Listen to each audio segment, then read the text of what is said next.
Hello everyone, this is Alex Smith. Welcome to knowledge the ambition.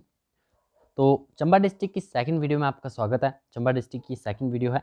First video में हमने discuss कर लिया था जो आपका चंबा डिस्ट्रिक्ट है, इसकी भौगोलिक स्थिति, पर्वत श्रृंखलाएं, दर्रे, नदियाँ, घाटियाँ और झीलें, ये हमने पिछले वीडियो में डिस्कस कर लिया है। ठीक है, उम्मीद करता हूँ कि आपने वो वीडियो देख ली होगी। तो सेकंड पार्ट है हमारा चंबा डिस्ट्रिक्ट का। इसमें हम आज क्या देखने वाले हैं?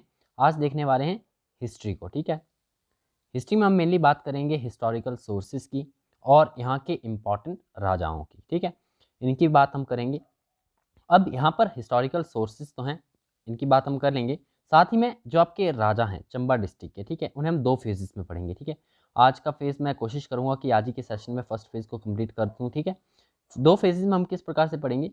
पहले हम उन राजाओं को पढ़ेंगे जिनका उपनाम जो था वो वर्मन था। ठीक है, चंबा राज्य में जो है, चंबा जो रियासत रही उसमें दो प्रकार के राजा रहे। ठीक है, हम कैटेगराइज कर सकते हैं दो प्रकार के राजाओं को। ठीक है, पहले जिनका उपनाम वर्मन रहा और दूसरे जिनका जो उपनाम जो था वो सिंह रहा। ठीक है, फर्स्ट फेज में कौन कौन से राजा आते हैं? पहले शुरुआत होती है आपकी मारू से। ठीक है, मारू जो थे इन्होंने चंबा रियासत की स्थापना की थी। ठीक है, उसके बाद आदित्य वर्मन आए। तो आदित्य वर्मन ने वर्मन उपनाम धारण किया था। ठीक है, आदित्य वर्मन से स्टार्ट होकर कहाँ पर हम जाते हैं? गणेश वर्मन तक। ठीक है, जो चंबा रियासत के राजा थे गणेश वर्मन, टाइम पीरियड इनका 1512 ईस्वी तक रहा था। ठीक है, गणेश वर्मन का टाइम पीरियड 1512 ईस्वी का है। और ये चंबा रियासत के पहले राजा थे जिन्होंने कि सिंह उपाधि को धारण किया था। ठीक है, तो गणेश वर्मन के बाद जितने भी चंबा में राजा आए, लक्ष्मण सिंह तक, ठीक है, लक्ष्मण सिंह अंतिम राजा थे, तो उनने सभी ने जो है वो सिंह उपनाम को धारण किया था। तो इन्हीं दो फेजेस में हम इन राजाओं को पढ़ेंगे। ठीक है, फेज 1 एंड फेज 2। आज के सेशन में कोशिश करूंगा कि वर्मन उपनाम के सभी राजाओं को हम डिस्कस कर लें। तो चलिए सबसे पहले यहाँ पर बात करते हैं हिस्टोरिकल सोर्सेज की, यानी कि चंबा के राजाओं के बारे में हमें किन किन सोर्सेज से पता चलता है। ठीक है, इसमें सबसे इंपॉर्टेंट सोर्स आ जाता है कल्हण का। ठीक है, कल्हण का नाम आपने सुना ही होगा। कल्हण की राज तरांगणी से हमें पता चलता है किसका? चंबा के राजाओं के बारे में। कल्हण की राज तरांगणी से सबसे इंपॉर्टेंट सोर्स है, आपको ध्यान में रखना है। इसके अलावा यहाँ पर जो आपके रिकॉर्ड्स पाए गए, पत्थर लेख पाए गए। ठीक है, पत्थर लेख, राजाओं के द्वारा पत्थर लेख लिखवाए जाते थे। इसके अलावा शिलालेख, शिलालेख भी बनवाए जाते थे। ठीक है, मोस्ट इंपॉर्टेंट जो आपके सोर्सेज हैं शिलालेख। और इसके अलावा पाए जाते हैं ताम्रपत्र, ताम्रपत्र। ठीक है, तो ये बेसिकली जो इम्पॉर्टेंट सोर्सेज हैं जिससे हमें चंबा के राजाओं के बारे में पता चलता है। पहला है कल्हण की राज तरांगणी, दूसरा पत्थर लेख। और चंबा रियासत के जो पत्थर लेख हैं वो आपको ध्यान में रखना है, ये मेनली कहाँ कब के हैं? गुप्त काल के बाद के हैं। ठीक है, ये सारे पत्थर लेख जो हैं वो गुप्त काल के हैं। जो भी पत्थर लेख चंबा रियासत में पाए गए सभी गुप्त काल यानी कि 7वीं शताब्दी के बाद के हैं। ठीक है, इसके अलावा यहाँ पर जो राजा हुआ करते थे वो अपनी वंशावलियाँ भी लिखवाया करते थे। तो राजाओं की वंशावलियों से भी हमें चंबा के इतिहास के बारे में पता चलता है। ठीक है, और इसके अतिरिक्त हम बात करें तो जो आपके हिस्टोरियन थे, जैसे कि सबसे इम्पॉर्टेंट आ जाते हैं आपके हेनसांग। ठीक है, चंबा रियासत से यदि चंबा डिस्ट्रिक्ट से कोई क्वेश्चन हिस्ट्री से अगर पूछा जाए तो ये इंपॉर्टेंट क्वेश्चन मैक्सिमम एग्जाम का पार्ट देखा गया है। ठीक है, कि हेनसांग के अनुसार, हेनसांग ने आपका बताया था कि जो चंबा का पार्ट था, ठीक है, पहला चंबा हो गया, दूसरा हो गया मंडी और तीसरा हो गया आपका सुकेत। ये जो तीन क्षेत्र थे ये जालंधर राज्य के अंदर आते थे। जो आपका जालंधर राज्य हुआ करता था इसके अंडर आते थे। किसके अनुसार? हेनसांग के अनुसार। 635 ईस्वी के आसपास इसने ये बताया था कि 635 ईस्वी के आसपास जो है चंबा, मंडी और सुकेत के क्षेत्र जो है वो जालंधर के अंदर आते थे। ठीक है, जालंधर राज्य के अंदर आते थे। इसके अलावा हमारे पास एक और आता है, वो आता है आपका आशाद। अशाद क्या है? अशाद या फिर आस्था आप क्या लिख सकते हो इसे। ठीक है, एक जागीरदार है। ठीक है, जागीरदार। इसके साक्ष्य से हमें पता चलता है कि जो रावी घाटी, रावी घाटी के बारे में डिस्कस कर चुके हैं। रावी घाटी कहाँ पर है? चंबा में है। तो रावी घाटी के ऊपरी क्षेत्रों को राणाओं से जो है वो मेरू वर्मन ने जीता था। तो मेरू वर्मन चंबा के राजा थे। ठीक है, इसी प्रकार से डिफरेंट डिफरेंट सोर्सेज से हमें चंबा रियासत के बारे में पता चलता है। ठीक है, जो राजाओं के आगे वर्क हैं उन्हें हम आगे जानने वाले हैं। ठीक है, अब सबसे पहले यहाँ पर बात करते हैं स्थापना की। ठीक है, चंबा रियासत की स्थापना। तो पहले मैं आपको लास्ट वीडियो में आई थिंक मैंने आपको बताया कि मेरुवर्मन ने की थी, लेकिन यहाँ पर एक कन्फ्यूज़न आपको थोड़ा सा डाउट क्लियर कर लेना है। एग्ज़ाम में अक्सर ऑप्शन में आपको मेरुवर्मन दिया जाता है, लेकिन चंबा रियासत की स्थापना जो थी वो महाराजा मारू ने की थी। ठीक है, स्थापना, स्थापना से आपको नाम ध्यान में रखना है, राजा मारू। इन्होंने वर्मन उपनाम को धारण नहीं किया था। क्यों? क्योंकि जो वर्मन उपनाम था वो आदित्य वर्मन ने धारण किया था। ठीक है, आदित्य वर्मन जो चंबा के राजा बने 620 ईस्वी में, उन्होंने वर्मन उपनाम को धारण किया था। ठीक है, और स्थापना राजा मारू ने ही कर दी थी। राजा मारू जो थे ये 550 ईस्वी में अयोध्या से आए एक सूर्यवंशी राजा थे। ठीक है, कहाँ से आए थे? अयोध्या से आए हुए थे, एक सूर्यवंशी राजा थे। इन्होंने जो है सबसे पहले चंबा शहर की नहीं, इन्होंने स्थापना की थी ब्रह्मपुर की। ठीक है, ब्रह्मपुर आपको नाम ध्यान में रखना है, ब्रह्मपुर। एक ब्रह्मपुर रियासत राजा मारू ने बनाई, जो कि प्रेजेंट टाइम पे आपका भरमौर का क्षेत्र पड़ता है। ठीक है, यहाँ पर ये जो आपके राजा मारू थे, इनकी राजधानी हुआ करती थी भरमौर क्षेत्र में। ठीक है, ब्रह्मपुर, इसे पुराना नाम आप कह सकते हो, ब्रह्मपुर नाम से ही जाना जाता था। ठीक है, इसके बाद बात करते हैं हम राजा आदित्य वर्मन की। ये दूसरे राजा है चंबा रियासत के इंपॉर्टेंट। ठीक है, आदित्य वर्मन। टाइम पीरियड 620 ईस्वी, स्थापना होगी 550 में, मारू ने की। ठीक है, उसके बाद आते हैं आपके आदित्य वर्मन। अब आदित्य वर्मन के बारे में हमें कहाँ से पता चलता है? आदित्य वर्मन के बारे में हमें डायरेक्ट पता कहीं से नहीं चलता है। ठीक है, आदित्य के बारे में जो जानकारी हमें मिलती है वो उनके प्रपौत्र, यानी प्रपौत्र आप मान लीजिए, आदित्य राजा, जो वर्मन थे, इनके पुत्र के पुत्र जो थे मेरू वर्मन, मेरू वर्मन, जिनका टाइम पीरियड 680 ईस्वी का था। ठीक है, तो इनके शिलालेखों से हमें आदित्य वर्मन के बारे में पता चलता है। ठीक है, आदित्य वर्मन पहला राजा था। आदित्य वर्मन जो था वो चंबा रियासत का पहला राजा था जिन्होंने कि अपने नाम के साथ जो है वो वर्मन उपनाम जोड़ा था। तो ये फर्स्ट फेज हमारा यहीं से स्टार्ट हो जाता है, वर्मन उपनाम वाले राजा। 620 ईस्वी से आदित्य वर्मन का टाइम पीरियड स्टार्ट होता है। ये पहले राजा थे जिन्होंने वर्मन उपनाम को धारण किया था। ठीक है, और कुल्लू के इतिहास में भी सबसे पुराना उल्लेख संभवतः जो है वो आदित्य वर्मन के बारे में है। अब बात हम चंबा रियासत की कर रहे हैं, लेकिन यहाँ पर हमें जो राजाओं का इन्फ्लुएंस था अदर स्टेट्स में भी देखने को मिल रहा था। ठीक है, स्टेट यानी जो आपकी रियासतें हुआ करती थी। ठीक है, तो कुल्लू के इतिहास में जो सबसे पुराना उल्लेख मिला है, ठीक है, उल्लेख यानी कि आप कह सकते हो कहीं भी जिक्र किया गया हो किसी राजा के बारे में। ठीक है, तो सबसे पुराना जो उल्लेख है वो राजा आदित्य वर्मन के बारे में मिलता है। ठीक है, इसके अलावा बाला वर्मन और दिवाकर वर्मन जो है वो चंबा के राजा हुआ थे। अब आदित्य वर्मन के बाद कौन हुए? बाला वर्मन। इनके बारे में कुछ एक ज़्यादा इंपॉर्टेंट डिटेल्स हमारे पास है नहीं, तो इतने इंपॉर्टेंट है नहीं। ठीक है, नाम ही आपको ध्यान में रखने हैं, बाला वर्मन और दिवाकर वर्मन। ठीक है, दिवाकर वर्मन, ये आदित्य वर्मन के बाद जो है वो चंबा रियासत के राजा हुए। अब इसके दिवाकर वर्मन के बाद आते हैं आपके राजा मेरू वर्मन। ठीक है, राजा मेरू वर्मन इंपॉर्टेंट है। क्यों? क्योंकि इनके द्वारा जो है वो शिलालेखों का निर्माण किया गया, और शिलालेखों से ही हमें आदित्य वर्मन का पता चलता है। ठीक है, तो मेरू वर्मन टाइम पीरियड में आपको बता चुका हूँ। मेरू वर्मन टाइम पीरियड है 680 ईस्वी, 680 ईस्वी में इनका टाइम पीरियड रहा। ठीक है, मेरू वर्मन जो थे ये भरमौर के सबसे शक्तिशाली राजा हुआ करते थे, और मेरू वर्मन ने जो है वर्तमान चंबा शहर तक अपने राज्य का विस्तार किया था। अब वर्तमान चंबा शहर की कहानी अलग है। ठीक है, यहाँ पर चंबा रियासत आपकी जो भरमौर क्षेत्र है उसी की बात की जा रही है। भरमौर यानी कि ब्रह्मपुर इसका पुराना नाम था, तो ब्रह्मपुर रियासत में ये शासन किया करते थे, वहीं पर इनकी राजधानी हुआ करती थी। तो आदित्य वर्मन, बाला वर्मन और दिवाकर वर्मन जो थे, इन्होंने अपना जो रीजन था, ठीक है, अपनी टेरिटरी जो थी वो भरमौर के क्षेत्रों तक ही सीमित रखी थी। लेकिन जब राजा मेरू वर्मन जो थे ये रियासत के राजा बने, तो इन्होंने अपना क्षेत्र बढ़ाकर जो चंबा शहर है, प्रेजेंट टाइम का चंबा टाउन है, ठीक है, वहां तक अपने क्षेत्र को फैला लिया था। ठीक है, मेरू वर्मन ने, इन्होंने अपना विस्तार जो था, अपना राज्य का विस्तार चंबा शहर तक कर लिया। इसके अलावा मेरू वर्मन का एक युद्ध होता है, ठीक है, कुल्लू के राजा दत्तेश्वर पाल के साथ। दत्तेश्वर पाल ये कुल्लू के राजा थे, और इनके साथ मेरू वर्मन का युद्ध होता है, और इस युद्ध में कुल्लू के राजा दत्तेश्वर पाल को जो है वो राजा मेरुवर्मन हरा देते हैं। मेरुवर्मन ने मणिमहेश मंदिर का निर्माण किया, ठीक है। मेरुवर्मन के द्वारा मंदिरों का निर्माण भी किया गया। तो ये इंपॉर्टेंट मंदिर कौन कौन से हैं? मंदिर आप ध्यान में रखिएगा, जिन मंदिरों का नाम ले रहा हूँ वो सभी चंबा रियासत में पड़ते हैं। तो इम्पॉर्टेंट है, आपको नाम भी ध्यान में रखना है, ठीक है। और किसके द्वारा बनाए गए वो मैं आपको बता ही रहा हूँ कि राजा मेरुवर्मन की बात करें तो उन्हीं के द्वारा बनाए गए। पहला है आपका मणिमहेश मंदिर।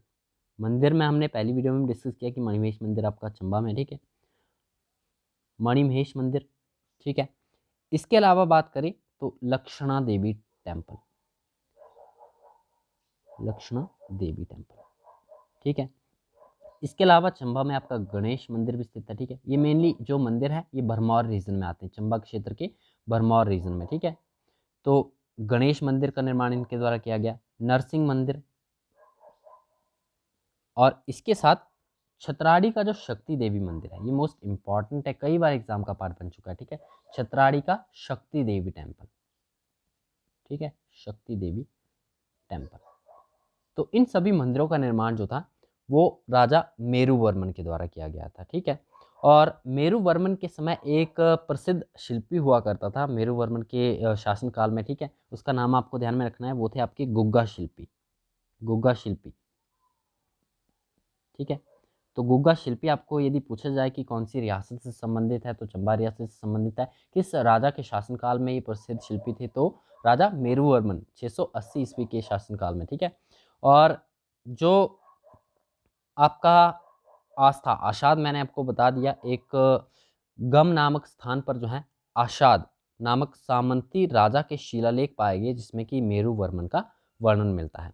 कुछ ज़्यादा इंपॉर्टेंट नहीं है, मेनली आपको स्थान का नाम ध्यान रखने के लिए। गम नामक स्थान था, वहाँ पर आशाद नामक सामंती राजा हुआ करता था, ठीक है। उसके शिलालेखों में जो है मेरुवर्मन का जिक्र मिलता है, ठीक है। तो ये मेरुवर्मन के सभी इंपॉर्टेंट पॉइंट मैं आपको एक बार फिर से यहाँ पर रिवाइज करवा देता हूँ, ठीक है। मेरुवर्मन 680 ईस्वी में आया, दत्तेश्वर पाल कुल्लू के राजा थे, इन्हें हराया था इन्होंने, ठीक है। इसके अलावा मंदिरों का निर्माण किया था, चंबा शहर तक राज्य का विस्तार मेरुवर्मन ने किया था, ठीक है। मंदिर, मणिमहेश मंदिर आ गया, लक्षणा देवी टेम्पल आ गया, गणेश मंदिर आ गया, ठीक है।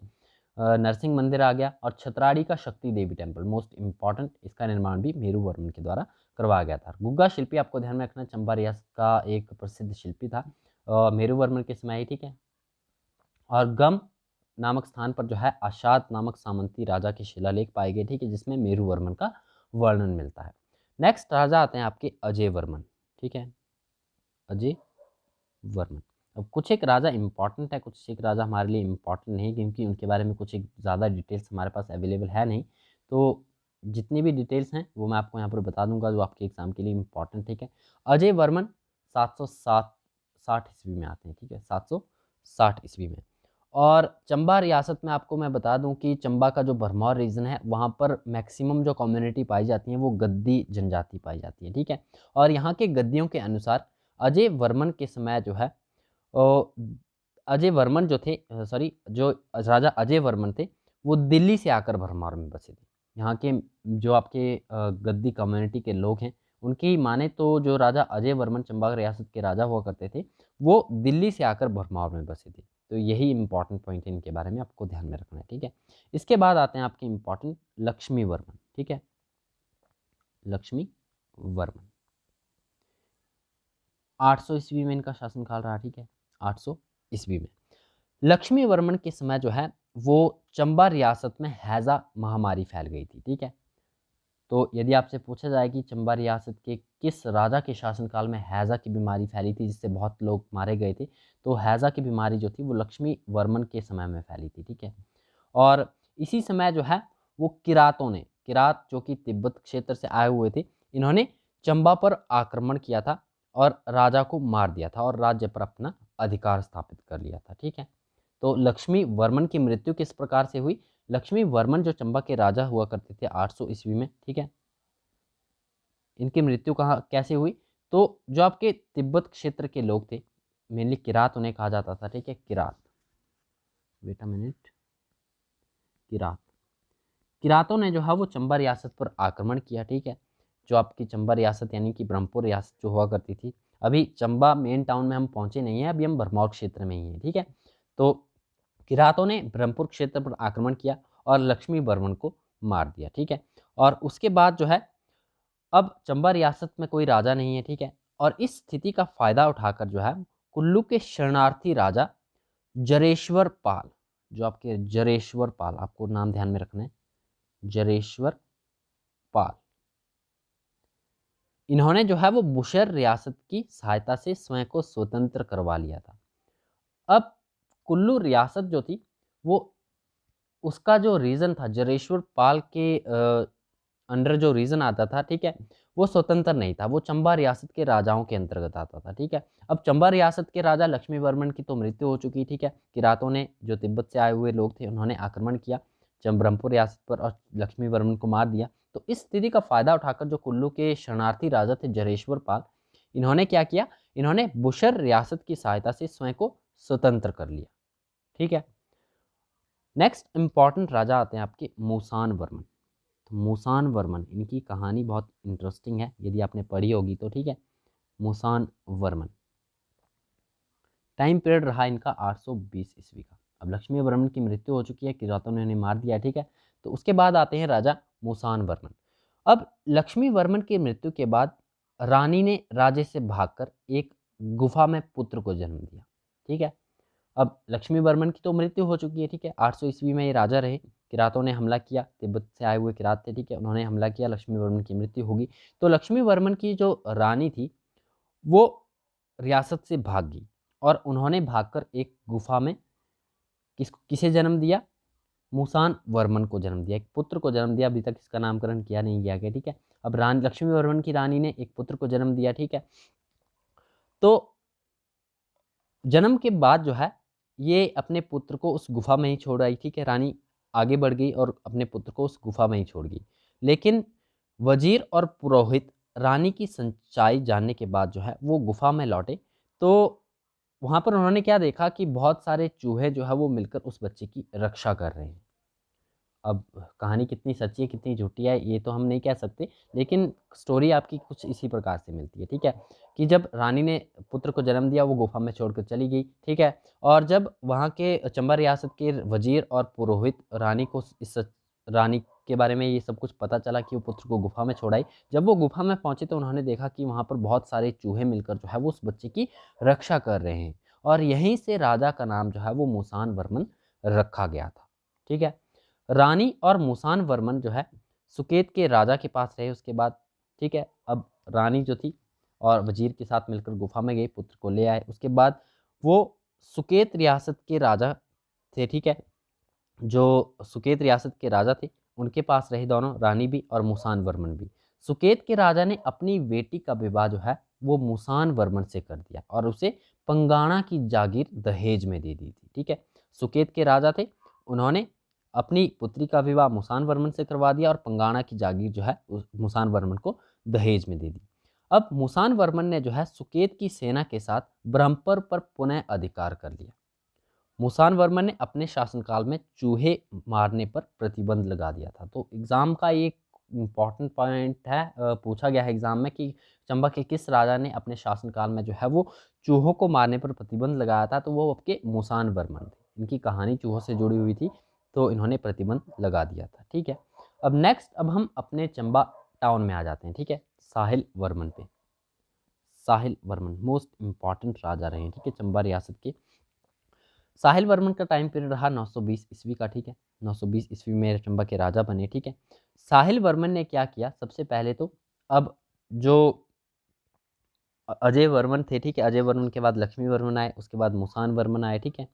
तो मेरू वर्मन ने क्या किया था, मेरू वर्मन ने चंबा जो ब्रह्मपुर रियासत का एरिया था उसे बढ़ाकर जो प्रेजेंट टाइम का चंबा शहर है वहां तक फैला दिया था, ठीक है।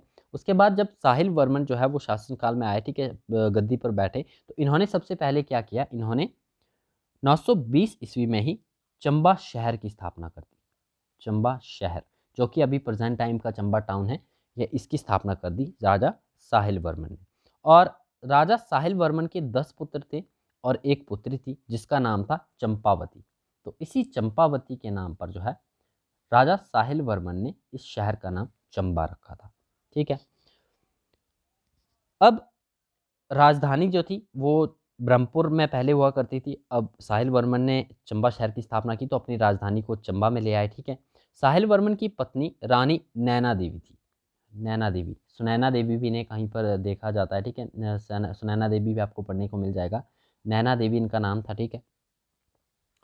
ये साहिल वर्मन की रानी थी और इन्होंने जो प्रेजेंट टाइम का चंबा शहर है जिसकी स्थापना साहिल वर्मन ने की थी, ठीक है, यहाँ पर पानी की व्यवस्था के लिए जो है अपने प्राणों का बलिदान दिया था, ठीक है। अपने प्राणों का बलिदान देकर इन्होंने यहाँ पर पानी की व्यवस्था की थी, ऐसा माना जाता है, ठीक है।